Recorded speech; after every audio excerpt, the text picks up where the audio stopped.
Well, thank you, Steph. Sad thing is, nobody tried to grab hold of my leg as I tried to leave last night. Can't think why that is. And you'll notice they've had to put an extra height thing on this, whatever it's called, lectern, for obvious reasons. Anyway, colleagues, it's a huge privilege to be here this morning, and I feel very humbled to stand here today. I've loved being part of the FE family, and part of that for me has been admiring from a distance the work of our role model principals and governors. For years, I've measured myself against their wisdom, your leadership, your legacy. So this morning is a really good time for me to talk about this, and I want to talk about the legacy of FE colleges. I want to talk about the major contribution to the thousands of students who pass through our doors each year. And I want to talk about the way this pays back through the generations. Now, we saw a bit of an example of that last night, didn't we? We saw that the FE sector is something to be proud of, and we don't say that loud enough or long enough. So last night, we saw Student of the Year awards. We saw Rachel Wabisa from Bath College. She was our adult winner. Now, what you didn't learn last night is that she tackled serious medical and family problems while she completed her Access to HE course. And she's now at Bath University. What an achievement for her with the support of her college. Or Danielle Thomas, the apprentice winner from City College Southampton. She overcame gender bias to get an apprenticeship in boat building. Or Sophie Ainsworth from Nelson and Colne College. She's experienced long-term illness and yet achieved excellent A-level grades and has the ambition of being a film director. Small examples of the impact of our colleges on these students. And we must remember that we have an impact on all our students, which cannot be underestimated. We all know that that impact will work down the generations. And much of the time, this is absolutely literal. I am literally here because of FE.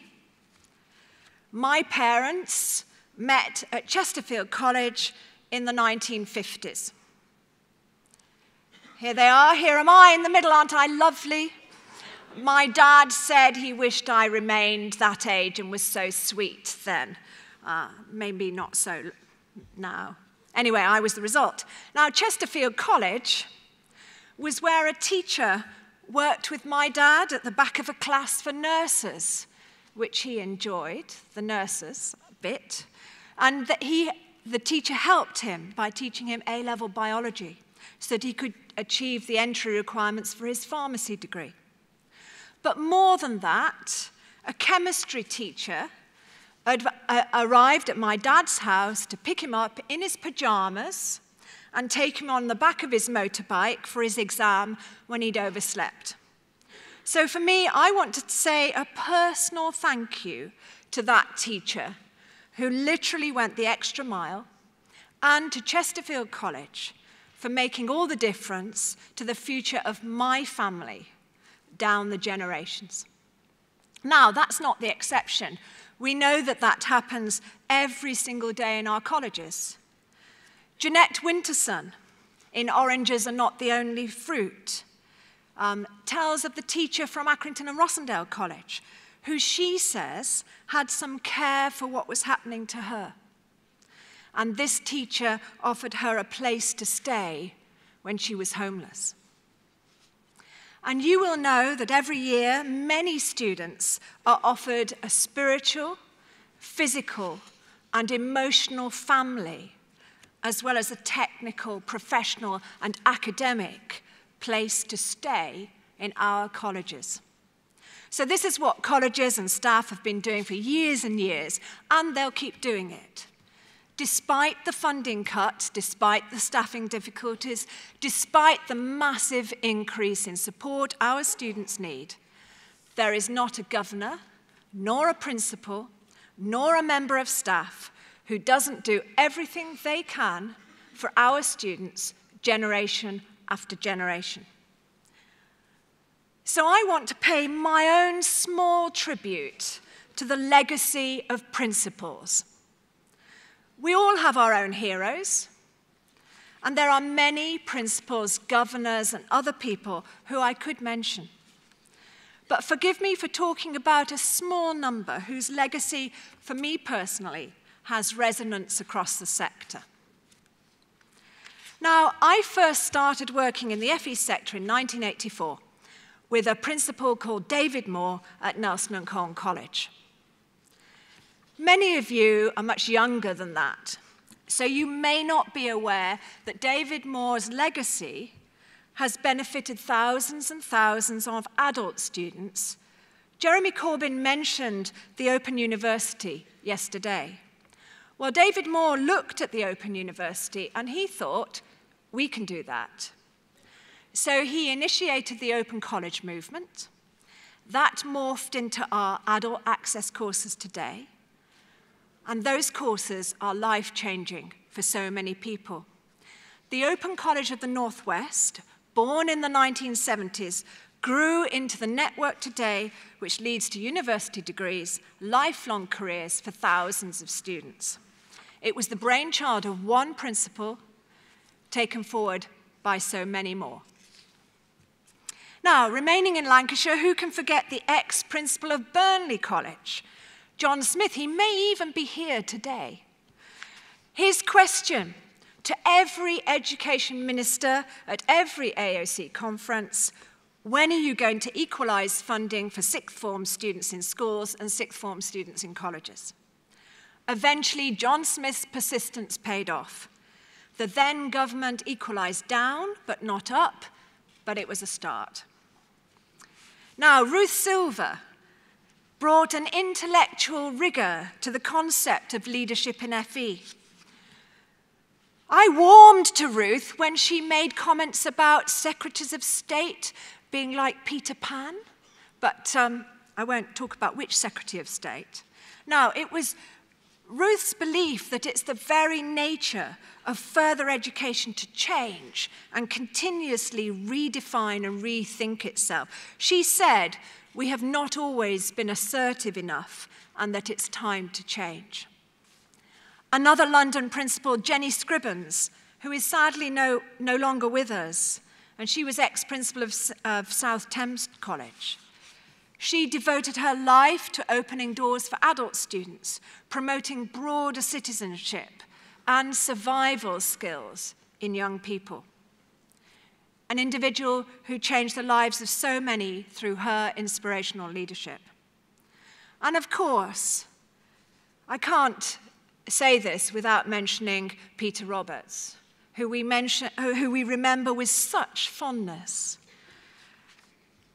Principal of both Leeds and Stockport colleges, he galvanized the sector into being assertive, speaking as one voice against cuts to education.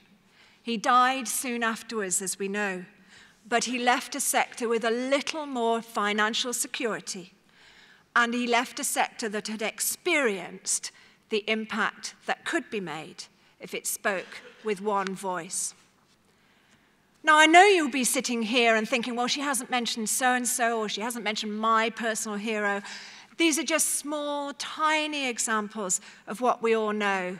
And I've got an addition to my list of Ian Price and his serenade to the Secretary of State. That's going down on my list of really, really great things. And I could point at every single person in this room, and I am confident that each of us has a story to tell about the turning force of education. We all have our own role models, and maybe we should all talk about them much more widely and at much higher volume. Now, the college family does its absolute best to make significant changes in partnership with others. whether government ministers, businesses, local authority, individuals. We are asked to redesign our curriculum and bring in programs of study and work experience almost overnight, and we do it. We are required to reconfigure our colleges, appoint more teachers, comply with the need to teach all our students English and maths, and we do it. We get to grips with new funding methodologies, the apprenticeship levy, new reporting measures, audit regime, age equality, Ofsted requirements, prevent, safeguarding changes, adult loans. The list goes on. And we do it. We work with the area-based review in the spirit in which it was intended to ensure that colleges remain viable into the future. And we do all this with a general level of underfunding, which makes it almost impossible to provide a rich and varied curriculum for our students. Why do we do all this? Most of the time, it isn't recognized. We redesign our colleges and stay afloat because we want our colleges to be successful. We want our colleges, our students, to ride the wave of that success on to long-lasting careers that reach down through the generations. I am sure that we all believe in the democratization of education. Otherwise, we wouldn't be here and we wouldn't be doing this job. The fact is that education is liberating. It opens doors, and like my family, it lifts whole families out of poverty. The college sector does this more than any other. Each year, we educate over 2 million people. We educate almost twice as many 16-year-olds in our colleges than in school sixth forms. We educate almost double the number of those who are entitled to free school meals. We educate around 700,000 students on STEM courses. The average college trains well over 1,200 apprentices and works with about 600 businesses each year. We provide the majority of HNC, HND foundation degree courses, and for a higher proportion of students from non-traditional backgrounds than universities. And the payback for individuals, communities, and the nation is almost immeasurable. Now, last year, David stood up here and said that Brexit was an opportunity for colleges. Now, we must seize that opportunity. We have a responsibility to ensure that the workforce of this country is up to the job in the future and to work in partnership with the government to do this. David was right in his speech yesterday. Colleges are critical to the future of Brexit Britain. We must step up to deliver. This will be the legacy we leave for future generations. But government must understand that we cannot deliver unless we are properly funded and properly supported to make our mark on history. Is it right that UTCs are given more money to support their inability to recruit at 14? Is it right that 18-year-old students who are still in the system and who have been let down by their schooling in their younger years see their education reduced to a paltry 12 hours a week? Is it right that we lack the funding enjoyed by schools so that we can continue the legacy of life-changing education for our young people? Well, no, it's not right, and it cannot continue. The government has a moral duty. It has a moral duty to young people to ensure that they receive the rich education and training they need to succeed. It has a moral duty to adults looking to upskill or retrain for new careers. It has a moral duty to employers who need a well-educated and creative workforce to enhance their business. This is a responsibility the government must take seriously.